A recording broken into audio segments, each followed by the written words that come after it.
Nabi Musa alaihissalam bilang sama Jibril, saya nggak bisa sabar. Kenapa nggak bisa sabar? Karena Musa alaihissalam tahu menurut Musa yang salah anak kecil. Kalau anak kecil tidak ambil uang tadi, selesai urusannya. Karena penunggang kuda akan kembali temukan kantong uangnya, selesai kan? Dia nggak akan bunuh si buta. Berarti masalahnya dia anak kecil nih. Menurut Musa alaihissalam, saya tidak sabar. Mestinya tadi Musa maunya ini, dia kalau disuruh datang sama Allah di situ, dia akan berhentikan nih penunggang kuda. Bukan ini yang ambil buta nih. Uangmu diambil sama anak kecil gitu loh. Tapi Musa alaihissalam kan dilarang sama Allah. Dia cuma disuruh lihat. Maka dia bilang sama Jibril, saya nggak bisa sabar. Kata Jibril, sudah saya bilang, kamu nggak bisa sabar. Allah itu luas sekali kemahaadilannya. Tapi kalau kau mau tahu Musa, cerita sebenarnya begini.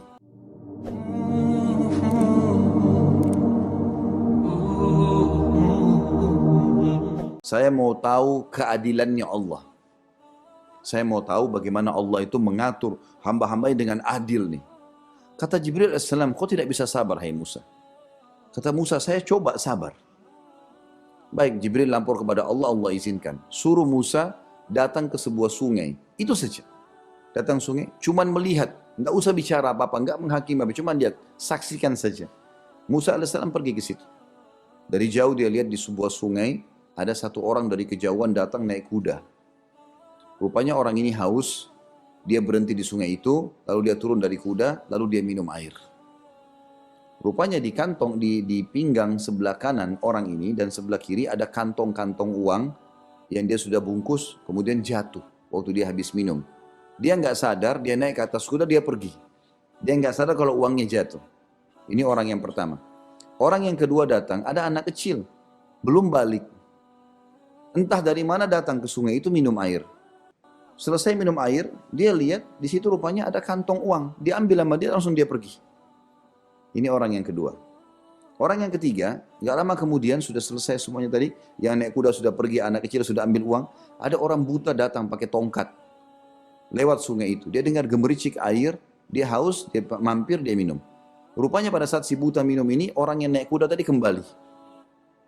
Lalu dia bilang, hai, kalau kita mungkin bahasanya, hai bapak, mana, lihat uang saya enggak? Kata si buta itu, saya buta, enggak lihat uang. Dia bilang, enggak mungkin, pasti kamu bohong. Enggak ada orang lain yang sekarang di sini.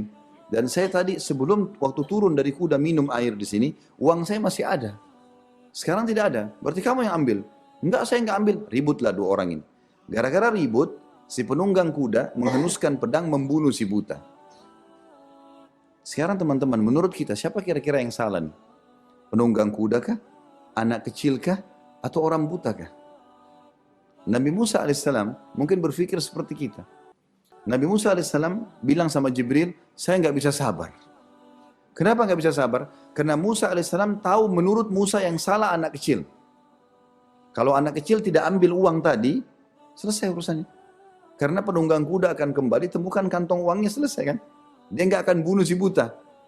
Berarti masalahnya dia anak kecil nih. Menurut Musa alaihissalam, saya tidak sabar. Mestinya tadi Musa maunya ini, dia kalau disuruh datang sama Allah di situ, dia akan berhentikan nih penunggang kuda. Bukan ini yang ambil buta nih. Uangmu diambil sama anak kecil gitu loh. Tapi Musa alaihissalam kan dilarang sama Allah. Dia cuma disuruh lihat. Maka dia bilang sama Jibril, saya nggak bisa sabar. Kata Jibril, sudah saya bilang, kamu nggak bisa sabar. Allah itu luas sekali kemahaadilannya. Tapi kalau kau mau tahu Musa, cerita sebenarnya begini. Mulailah Jibril menyampaikan. Ini anak kecil yang ambil uang, justru dia yang benar. Kok bisa? Kata Musa AS, bagaimana memahami ini? Anak kecil yang ambil uang kok dia yang benar? Kata Jibril AS, ini anak kecil punya ayah. Ada bapaknya dulu, ayahnya dia. Waktu masih hidup ayahnya, pernah kerja jadi pegawai di tempatnya penunggang kuda. Dan pernah beberapa bulan bekerja tidak dikasih gajinya. Dan gaji dia sejumlah uang yang diambil oleh anak kecil itu. Penunggang kuda ini tidak pernah berpikir dia akan lewat di sungai itu, dia akan bawa uang sebanyak itu, dia akan minum di situ, lalu akan datang anak kecil yang merupakan anak dari orang yang pernah dia zalimi, kemudian jatuh dan mengambil haknya. Dan subhanallah, uang itu sejumlah uang kezaliman yang pernah dia lakukan. Kata Musa AS, baiklah, saya faham. Bagaimana dengan nasibnya orang buta yang dibunuh? Kata Jibril AS, Ayahnya anak ini setelah berhenti kerja dari tempat penunggang kuda, dia cari kerja, kerja di tempatnya si buta. Dan dulu buta ini nggak buta matanya. Tapi Allah uji dia di akhir hidupnya, dibutakan matanya. Orang ini zalim sekali, si buta ini orang zalim. Sampai-sampai waktu dia pekerjakan ayahnya anak ini, dia membunuh ayah anak itu. Maka Allah pun mengambil harta dari si zalim, diberikan kepada pemilik haknya, dan Allah membunuh si pembunuh dari tangan orang zalim. Allah subhanahu wa ta'ala punya cara. Tugas kita teman-teman, saya benar atau saya salah? Saya benar istiqomah saja. Salah kita luruskan, selesai. Sampai ajal datang saja. Itu saja. Dan subhanallah, dalam melalui kehidupan di muka bumi ini, ada konsep kita halal dan haram. Halal ini teman-teman, lebih banyak daripada yang haram. Lebih banyak. Misal, Allah haramkan babi. Ini babi ya. Ini bahasa Inggrisnya babi begini, bahasa Arabnya, bahasa Melayunya. Ini bentuknya babi, ini suaranya. Jangan makan, ya haram. Karena kalau Allah tidak ciptakan, manusia kadang-kadang rewel. Nanti dia akan tanya Allah, ya Allah kau haramkan babi tapi kami tidak tahu mukanya. Nah ini loh babi itu ini, jangan dimakan. Kan itu. Nah Allah ganti, kita kan dikasih potensi oleh Allah suka makan daging. Tapi Allah haramkan, ini menandakan haram itu lebih sedikit daripada yang haram, yang halal. Itu haram itu sedikit sekali. Babi haram, Allah ganti dengan sapi, kambing, ayam, kelinci, semua hewan air, silakan makan. Berarti kan yang halal lebih banyak daripada yang haram. Sekarang nggak boleh minum khamr, jangan minum khamr. Allah ganti dengan susu, air putih, sirup, madu, banyak. Allah larang zina, Allah buka pintu pernikahan. Allah SWT berikan jalan keluar, bukan tidak. Allah ajar caranya, gitu kan. Maka perbuatan haram itu sedikit sekali dan tidak ada gunanya kita pakai atau kita lakukan. Karena perbuatan haram itu sifatnya sebagai ujian dari Allah Subhanahu wa taala. Patuh enggak? Haram itu sedikit sekali hanya menguji kita, patuh enggak? Seperti kalau kita kerja di satu perusahaan, perusahaan kalau Anda misalnya datang melamar kerja, maka dia akan jelaskan, misalnya saya pemilik perusahaan, Anda kalau bekerja dapat 1, 2, 3, 4, atau kerjakan 1, 2, 3, 4, 5 akan dapat ini, dapat mobil, dapat gaji, dapat ini segala macam gitu. Setelah kita jelaskan semua ini, dia tertarik baru kita bilang, kalau kamu telat datang, kalau kamu begini dan begitu, maka ini akan kena hukuman ini. Nggak ada orang kerja di perusahaan, begitu baru mau daftar kerja, langsung disampaikan ancaman dulu. Belum tahu gajinya berapa, belum tahu fasilitasnya apa, tiba-tiba dia bilang, kamu kalau telat akan dipotong gaji kamu, akan begini. Tidak ada pegawai yang mau masuk. Kuasa Allah SWT, Allah beritahukan kepada kita kebaikan-kebaikan, keutamaan. Sampai kata Nabi SAW, basyiru wala tunaffiru. Sampaikan berita gembira, sampaikan tentang surga, keutamaan amal-amal soleh. Dan jangan kalian membuat orang lari. Jangan ancaman-ancaman semuanya. Ancaman nanti kalau orang itu membangkang baru ancaman. Wa yassiru wala tu'assiru. Dan mudahkan dan jangan persulit. Lalu Allah ceritakan tentang keadaan surga selanjutnya. Ayat 13. Allah mengatakan muttaqiina fiha 'alal araik la yarawna fiha syamsan wala zamharira. Di dalamnya surga itu mereka akan duduk bertelekan di atas dipan. Mereka tidak merasakan di dalamnya terik matahari dan tidak pula dingin yang bersengatan. Teman-teman harus paham ya, surga sudah ada, neraka sudah ada. Dan kita tinggal tunggu ajal datang sampai ke sana. Orang muslim sudah punya bocorannya, tahu. Bersyukurlah dengan itu. Sampai kata Nabi SAW, demi zat yang jiwa Muhammad dalam genggamannya, maksudnya demi Allah, seseorang di antara kalian lebih dekat dengan surganya daripada tali sendalnya sendiri. Dan seseorang di antara kalian lebih dekat dengan nerakanya dari tali sendalnya sendiri. Ini disebabkan Nabi sebutkan karena ada satu orang Arab Badui di perang Khaybar. Pada saat Nabi SAW menembus benteng Yahudi di Khaybar, ada satu orang Arab Badui. Rupanya dia memperhatikan peperangan Nabi SAW. Dia lihat para sahabat kalau malam sholat malam, baca Quran.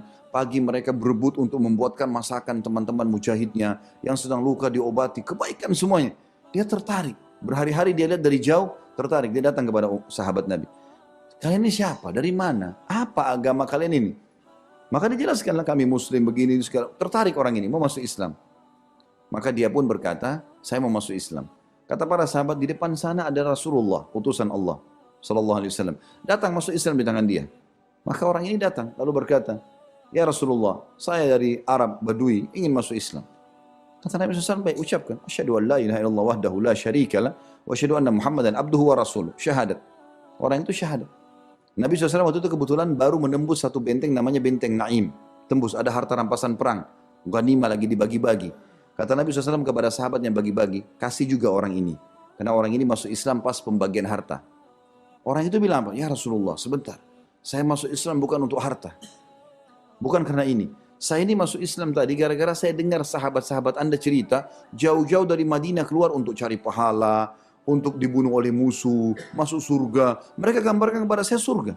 Surga luasnya langit dan bumi, ada dayang-dayang, ada bidadari, ada bidadara, kenikmatan abadi, luar biasa. Itu yang saya kejar ya Rasulullah. Saya berharap anak panah Yahudi ini dari bentengnya terlepas, kena pundak saya di sini, tembus di sini. Dia tunjuk tempatnya. Kata Nabi SAW, kalau kau jujur, Allah kasih. Kalau kau jujur, Allah kasih. Sudah, orang itu berpisah dengan Nabi SAW. Rupanya kecamuk perang. Allahu Akbar, takbir, peperangan. Orang-orang Yahudi lempar anak panah. Orang yang pertama mati orang tadi. Dan anak panahnya dalam hadis Bukhari dikatakan kena di titik yang dia tunjuk. Kena di sini, tembus di sini. Jatuh, meninggal, mati syahid dia.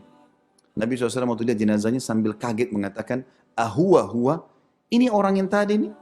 Kata sahabat, iya ya Rasulullah. Kata Nabi SAW, maha suci Allah yang benarkan janjinya. Orang ini betul-betul tulus, Allah kasih gitu. Lalu Nabi SAW bilang, siapa yang mau lihat penghuni surga yang belum pernah sujud sekali, ini orangnya. Baru syahadat sudah mati syahid. Baru beliau mengatakan, ketahuilah, seseorang di antara kalian lebih dekat dengan surganya dari tali sendalnya sendiri. Kita tinggal teman-teman halal nikmati, perintah kerjakan, wajib dan sunnah. Mati masuk surga.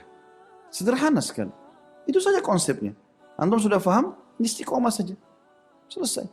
Tapi orang mau masuk neraka, kata Nabi SAW, dan seseorang di antara kalian lebih dekat dengan neraka daripada tali sendalnya sendiri. Dia zina, dia riba, dia ini, dia itu, mati masuk neraka. Selesai konsepnya. Sederhana sekali. Allah menjelaskan lagi tentang surga. Selain mereka akan duduk bertelekan di dipan-dipan, mereka akan saling ketemu, saling ngobrol satu sama yang lain.